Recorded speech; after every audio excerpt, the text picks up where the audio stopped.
हरे कृष्णा। आप सभी को कार्तिक माह की हार्दिक शुभकामनाएं। कार्तिक का महीना बहुत ही पवित्र महीना होता है। कहते हैं कि यह महीना भगवान कृष्ण को अति प्रिय है। इस महीने में भगवान विष्णु की और भगवान कृष्ण की पूजा की जाती है। कार्तिक के महीने में तुलसी माता का भी पूजन किया जाता है। हिंदू धर्म में तुलसी के पौधे को बहुत ही पवित्र पौधा माना जाता है। तुलसी के पौधे में साक्षात भगवान श्री हरि, विष्णु जी और माता लक्ष्मी जी का वास होता है। यदि कोई भक्त कभी भी भगवान श्री हरि को भोग लगाता है तो भगवान विष्णु तुलसी पत्र के बिना किसी भी प्रकार का भोग स्वीकार नहीं करते हैं। तुलसी को भगवान श्री हरि विष्णु की अर्धांगिनी भी कहा जाता है। इसलिए जो भी मनुष्य तुलसी की पूजा करता है वह कभी भी गरीब नहीं रहता है। जो भी मनुष्य रोज तुलसी माता को जल देता है उसकी कभी दुर्गति नहीं होती है। ऐसा मनुष्य घोर पाप करने के बाद भी नरक में नहीं जाता है। आज मैं आप सभी को एक कथा के माध्यम से बताती हूँ कि कार्तिक माह में तुलसी को जल देने से कौन सा फल मिलता है। अगर आप विष्णु भगवान के सच्चे भक्त हैं तो उनकी कृपा प्राप्त करने के लिए चैनल को सब्सक्राइब करें और वीडियो को लाइक करें और कमेंट बॉक्स में जय श्री हरि या जय श्री हरि विष्णु अवश्य लिखें। चलिए आज की कथा का श्रवण करते हैं। एक समय की बात है, भगवान विष्णु जी के पास माता लक्ष्मी जी आती है और विष्णु जी से कहती है कि हे स्वामी, आप तो तीनों लोकों के स्वामी हैं, आप ही सृष्टि के संचालक हैं, परंतु आप फिर भी इस तुलसी के पौधे की पूजा क्यों करते हैं, इसे नित्य जल क्यों चढ़ाते हैं? मैं इस पौधे को जल चढ़ाने का महत्व जानना चाहती हूँ। माता लक्ष्मी की बात सुनने के बाद भगवान विष्णु बोले कि हे देवी लक्ष्मी, तुलसी साक्षात लक्ष्मी जी का ही रूप है और माता लक्ष्मी धन की देवी है और आपकी नित्य पूजा करने के करोड़ों फायदे हैं जो मनुष्य को पता नहीं होते हैं।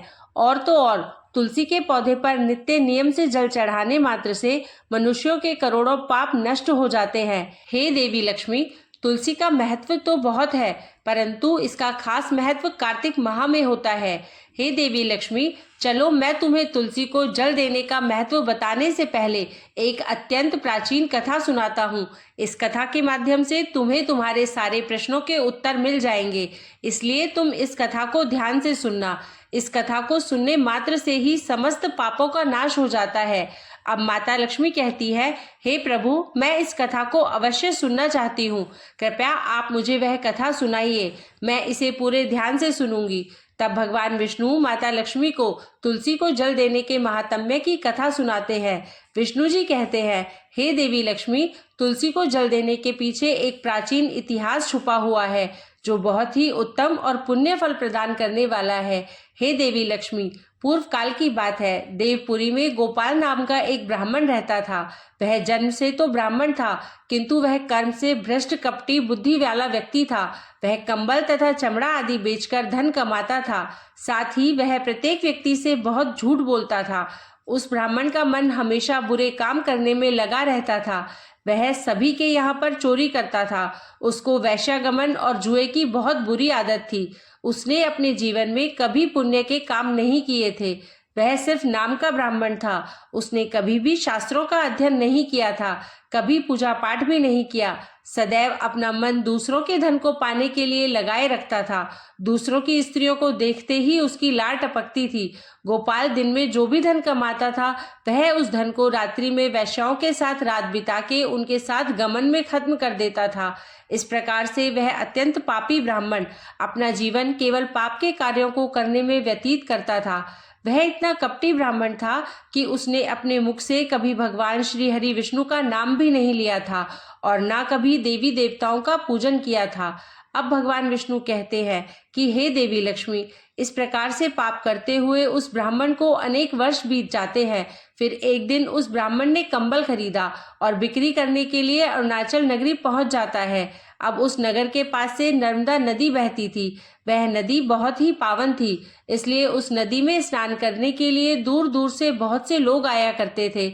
जब वह गोपाल ब्राह्मण वहां पहुंचा तो उसने देखा कि आज भी वहां पर कई सारे ब्राह्मण आए हुए हैं, पर वह ब्राह्मण उस नदी के किनारे के एक आश्रम में ठहरता है।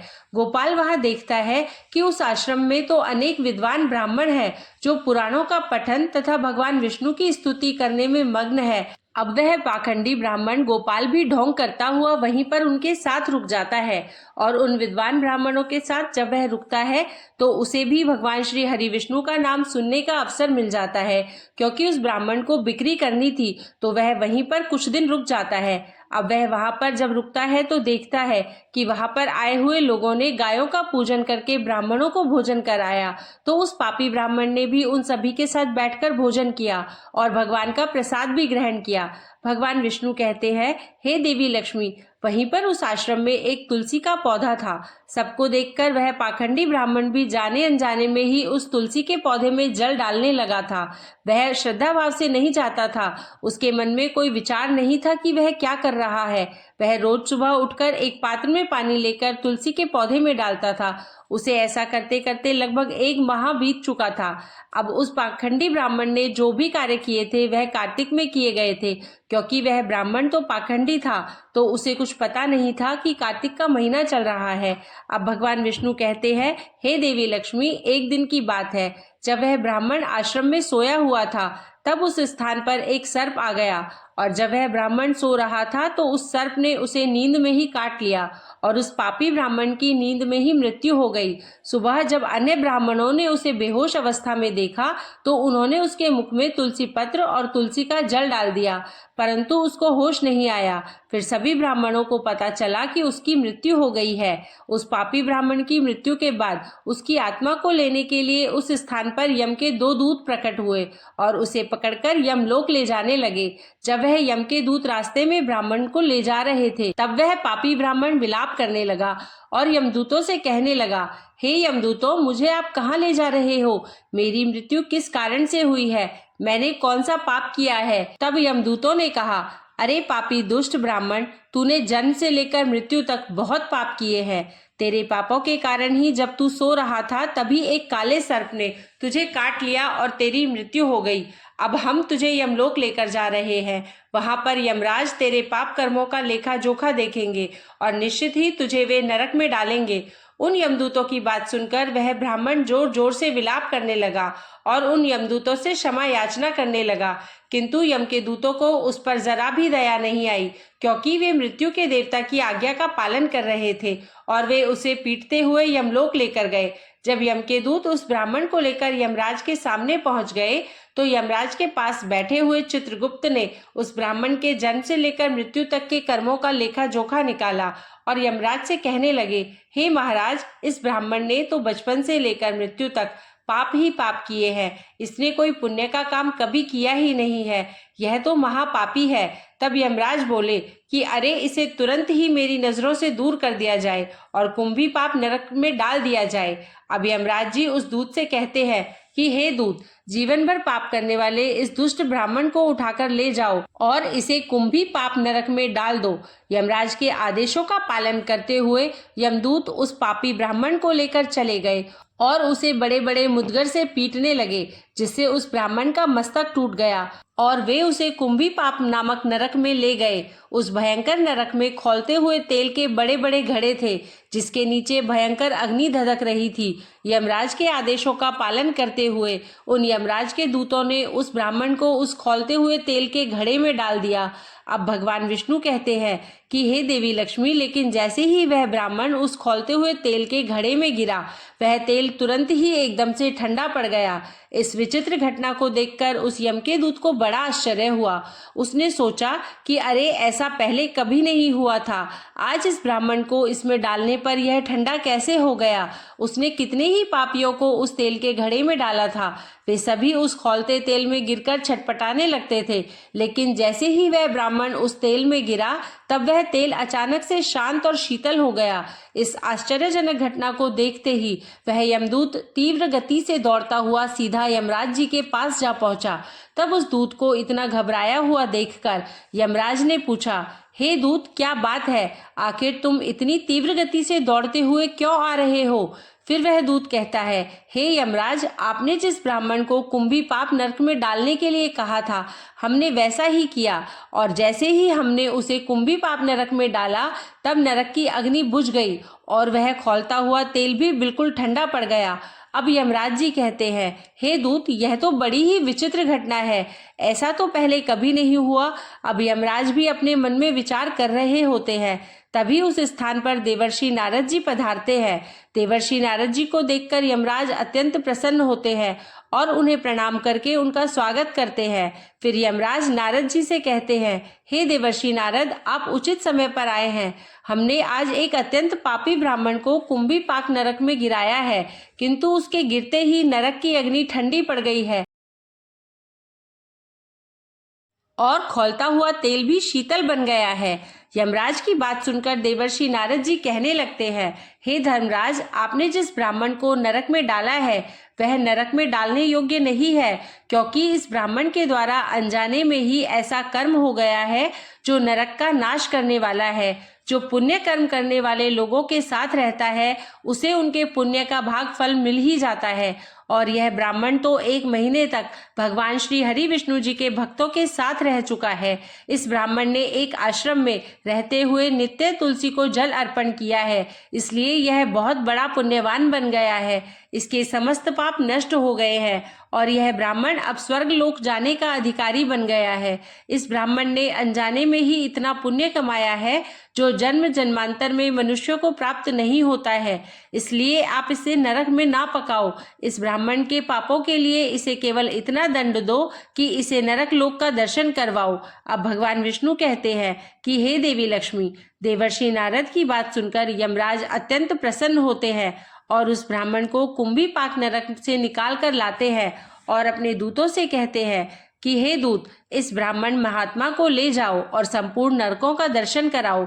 यमराज की बात को सुनकर यम के दूत उस ब्राह्मण को ले जाते हैं और उसे संपूर्ण नरकों का दर्शन कराते हैं। इस प्रकार से यम के दूत उस ब्राह्मण को संपूर्ण नरकों का दर्शन कराते हैं और फिर से यमलोक में ले जाते हैं और फिर वह ब्राह्मण एक यक्ष बन जाता है। अब भगवान विष्णु कहते हैं कि हे देवी लक्ष्मी, जैसे मुझे कैलाश पर्वत प्रिय है, वैसे ही जो मनुष्य नित्य तुलसी जी की पूजा करता है और तुलसी जी को जल देता है वह मुझे सबसे अधिक प्रिय है। उस मनुष्य की कभी दुर्गति नहीं होती है, वह कभी नरक में नहीं जाता है। जिन घरों में तुलसी का पौधा सदैव ही हरा भरा रहता है उस घर में सुख, शांति और समृद्धि बनी रहती है।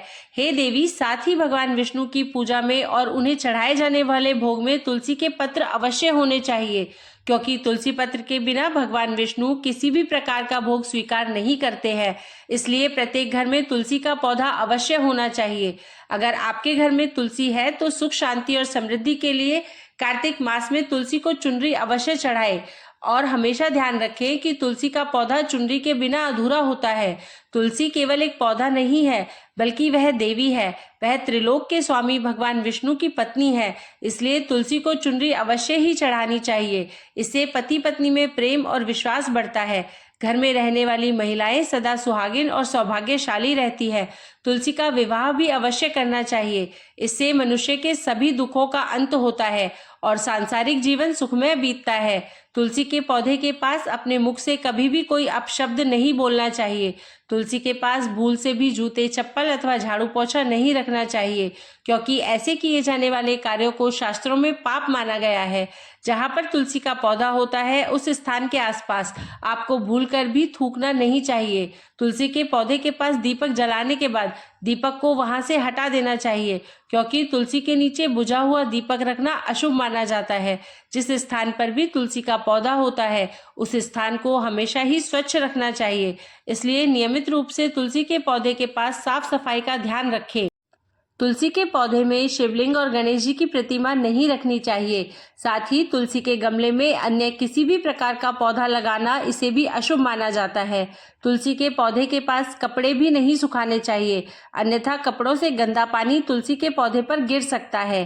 ध्यान रहे, तुलसी के पौधे को नाखून से नहीं तोड़ना चाहिए, इससे तुलसी का अपमान होता है। यदि तुलसी के पत्ते सूखकर गिर जाते हैं तो उन्हें कचरे में नहीं फेंकना चाहिए, उन पत्तों को तुलसी की मिट्टी में ही दबा देना चाहिए। और रविवार और एकादशी के दिन तुलसी के पत्ते नहीं तोड़ने चाहिए और न ही रविवार को तुलसी को जल चढ़ाना चाहिए। बाकी अन्य दिन नित्य तुलसी को सुबह जल देना चाहिए। अक्सर महिलाएं स्नान के बाद अपने बाल खुले रखकर ही तुलसी को जल देती है, ऐसा करना भी पाप माना जाता है। महिलाओं को इस बात का हमेशा ध्यान रखना चाहिए कि महिलाओं को अपने बाल बांधकर माथे पर सिंदूर लगाकर ही तुलसी में जल चढ़ाना चाहिए। इससे उस स्त्री को तुलसी माँ का आशीर्वाद प्राप्त होता है। घर में तुलसी का पौधा लगाते समय ध्यान रहे कि इसके लिए गंदी मिट्टी का उपयोग नहीं करना चाहिए। तुलसी के पौधे के लिए शमशान की अथवा गंदगी वाले स्थान की मिट्टी का कभी उपयोग नहीं करना चाहिए। इससे तुलसी माँ रूठ जाती है और सूखने लगती है। तुलसी का पौधा कभी गंदे स्थान पर नहीं लगाना चाहिए, जैसे नाली अथवा बाथरूम के पास। इन स्थानों पर तुलसी का पौधा कभी नहीं लगाना चाहिए, अन्यथा गंदा पानी तुलसी के पौधे में गिर सकता है, जो कि प्रत्येक मनुष्य के लिए बहुत ही अशुभ माना गया है।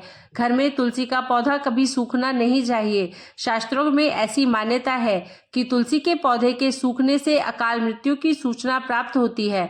घर में तुलसी का पौधा सूख जाए तो घर की सुख समृद्धि समाप्त हो जाती है। सूखी हुई तुलसी में माँ लक्ष्मी का वास नहीं होता है। शास्त्रों के अनुसार मासिक धर्म के दौरान महिलाओं को तुलसी के पौधे में पानी नहीं डालना चाहिए और तुलसी को स्पर्श भी नहीं करना चाहिए। यह उन महिलाओं के लिए वर्जित है। तुलसी को बिना स्नान किए जल नहीं देना चाहिए और पैरों में चप्पल आदि पहनकर भी तुलसी को जल नहीं देना चाहिए। तुलसी को जल देते समय ध्यान रहे कि वह जल आपके पैरों पर ना पड़े, इससे तुलसी माता का अपमान होता है। अब भगवान विष्णु कहते हैं, हे देवी लक्ष्मी, तुलसी पर कभी झूठा पानी नहीं डालना चाहिए, इससे तुलसी माता रूठ जाती है और नित्य तुलसी के दर्शन से मनुष्य को स्वर्ग की प्राप्ति होती है। तुलसी पत्र के सेवन से मनुष्य के सभी पाप नष्ट हो जाते हैं। तुलसी का पौधा हमेशा ही घर के सामने लगाना चाहिए। इसे पूर्व अथवा उत्तर दिशा में लगाने से सबको शुभ संकेत प्राप्त होता है। तुलसी के पास मरुस्थलीय पौधे रखना बेहद अशुभ माना जाता है। ऐसे पौधों से नकारात्मक ऊर्जा निकलती है। शास्त्रों में कहा गया है, जिन पौधों से हरी भरी कलियों की उत्पत्ति ना हो, उसके स्थान पर कांटे निकलते हो, तो ऐसे पौधों को तुलसी के पास कभी नहीं रखना चाहिए। शास्त्रों में केले के पौधे का विशेष महत्व बताया गया है। अगर तुलसी के पौधे के पास केले का पेड़ लगा देते हैं तो इसका कई गुना अधिक लाभ प्राप्त होता है। केले के पेड़ में भगवान श्री हरि विष्णु जी का वास होता है। इसे तुलसी के पास लगाने से घर में सुख समृद्धि आती है। तुलसी के पौधे में शालिग्राम अवश्य रखना चाहिए। तुलसी के गमले में शालिग्राम रखने से तुलसी का और भी अधिक शुभ प्रभाव आपको देखने को मिलेगा। शालिग्राम भगवान विष्णु का निराकार रूप माना जाता है। यह काले रंग का पत्थर होता है जिसे विलक्षण और मूल्यवान माना गया है। इसे अगर तुलसी के गमले में रखेंगे तो आपके घर से संपूर्ण नकारात्मक ऊर्जा नष्ट हो जाएगी। घर में केवल एक ही शालिग्राम की पूजा करनी चाहिए। पुराणों में कहा गया है, भगवान विष्णु की मूर्ति से बढ़कर शालिग्राम का पूजन करना ज्यादा उत्तम होता है। शालिग्राम को चंदन लगाने के बाद एक तुलसी का पत्ता रखना चाहिए। प्रतिदिन शालिग्राम को स्नान कराना चाहिए। ऐसा करने से सभी जन्मों के पाप नष्ट हो जाते हैं। शालिग्राम भगवान सकारात्मकता और सात्विकता का प्रतीक होते हैं। भगवान विष्णु कहते हैं कि हे देवी लक्ष्मी, जो भी मनुष्य मेरे द्वारा बताई गई इन बातों पर अमल करता है वह निश्चय ही बहुत ही जल्द सुखी और करोड़पति बन जाता है। तब माता लक्ष्मी कहती है कि हे नाथ, आपका मुझे इस कथा का श्रवण कराने के लिए धन्यवाद। इस प्रकार से भगवान विष्णु ने देवी लक्ष्मी को कार्तिक माह में तुलसी के पौधे को जल देने का महत्व बताया और घर में तुलसी का पौधा लगाने के नियम बताए हैं। जो भी मनुष्य भगवान विष्णु के द्वारा बताई गई इन बातों को ध्यान में रखकर चलता है तो अवश्य ही उसे पुण्य फल की प्राप्ति होती है और काल भी उसका कुछ नहीं बिगाड़ सकता है। आपको हमारे द्वारा सुनाई गई कथा कैसी लगी, हमें कमेंट करके अवश्य बताइएगा। मिलते हैं फिर एक नई कहानी के साथ। तब तक के लिए जय श्री कृष्णा, जय श्री राधे।